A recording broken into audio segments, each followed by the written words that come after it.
महाराष्ट्रातील सज्जन जनतेला नमस्कार। लाडली बहिणा, लाडला भाऊ अशा योजना पुढे करून आम समाजातील नागरिकांना फसवण्याचा धंदा सुरू झाला आहे। विधानसभेच्या निवडणुका तोंडावर आल्या आहेत, त्यामुळे महाराष्ट्रातील जनतेला कसं फसवलं जाईल, चक्रव्यूहात कसं अडकवलं जाईल याचा राजनेत्यांनी चालवलेला धंदा आहे। परंतु अजिबात असं समजू नका, महाराष्ट्रातील जनता तज्ञ आहे, सुज्ञ आहे, ज्ञानी आहे आणि तुमच्यापेक्षा नक्कीच हुशार आहे, म्हणून या चक्रव्यूहात महाराष्ट्रातील जनता अजिबात फसणार नाही।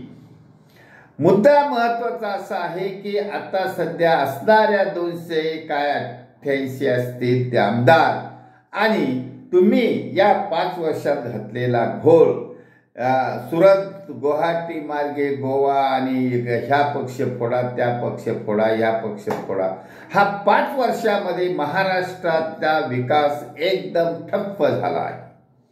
त्यामुळे आता लाडकी बहिणा आणि लाडका भाऊ म्हणून ते आता सुधारणार नाही, कारण आम समाजातील नागरिकांनी, सरकारी कर्मचाऱ्यांनी जुने पेन्शनसाठी केलेलं आंदोलन, एसटी कामगाराचं आंदोलन, शिक्षण व्यवस्था महागडी झालेली आहे, सुशिक्षित बेकार झालेले आहे, या सर्व गोष्टी आम समाजातील नागरिक विसरलेला नाही। आम समाजातील नागरिक भोळा नाही। त्यामुळे सैनिक समाज पार्टीच्या बौद्धिक आंदोलनाने, क्रांतिकारक आंदोलनाने हे काम केलेलं आहे की आम समाजातील नागरिक एकत्र झाला आहे, सैनिक समाज पार्टीच्या विचारधारेला जोडलेला आहे।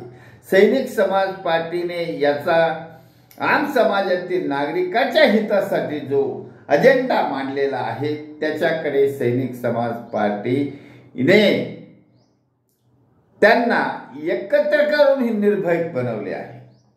आमचं आयडिओलॉजी ही माननीय अण्णा हजारेंच्या विचारधारेवर अवलंबून आहे। त्यामुळे आम्हाला इतर लालच दाखवायची गरज नाही, कारण माननीय अण्णा हजारेंनी जो महाराष्ट्रामध्ये नव्हे देशभर विचार मांडले होते, माहितीचा अधिकार आणला होता आणि त्यासाठी त्यांचे समाजसेवी वृक्षाचा वटवृक्ष झाला होता, तरी पण राजकीय नेत्यांनी त्याला पाहिजे ती दखल दिली नाही, त्याचा उपयोग झाला नाही। म्हणून सैनिक समाज पार्टीने माननीय अण्णा हजारेंच्या समाजसेवी कार्याला राजकीय रंग द्यायचा आहे, राजकीय व्यासपीठ निर्माण करून दिले आहे। म्हणून माननीय अण्णा हजारेंच्या नावाने सैनिक समाज पार्टीने हा राजकीय अजेंडा आम समाजातील नागरिकांच्या हितासाठी मांडलेला आहे। त्यासाठी यामध्ये सर्व समाजसेवक सामील झाले आहेत। सैनिक शब्द म्हणजे फक्त सैनिकाचा नव्हे तर समाजाचा पक्ष आहे।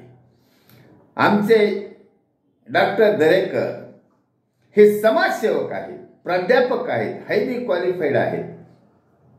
त्यांनी या प्रचारामध्ये भाग घेतला आहे।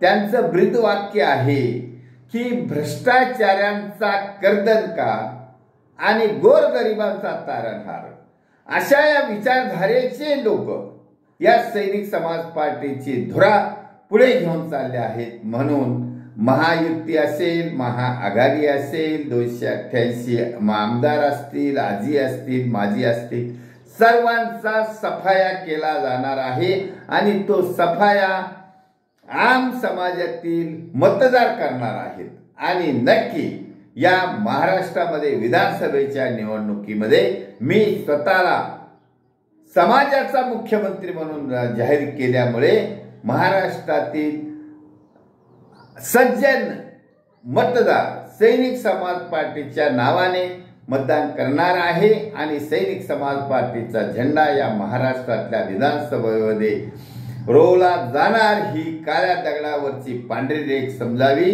त्यामुळे समाजाचे धन्यवाद, सुज्ञ नागरिकांना धन्यवाद, सुज्ञ मतदारांचे धन्यवाद.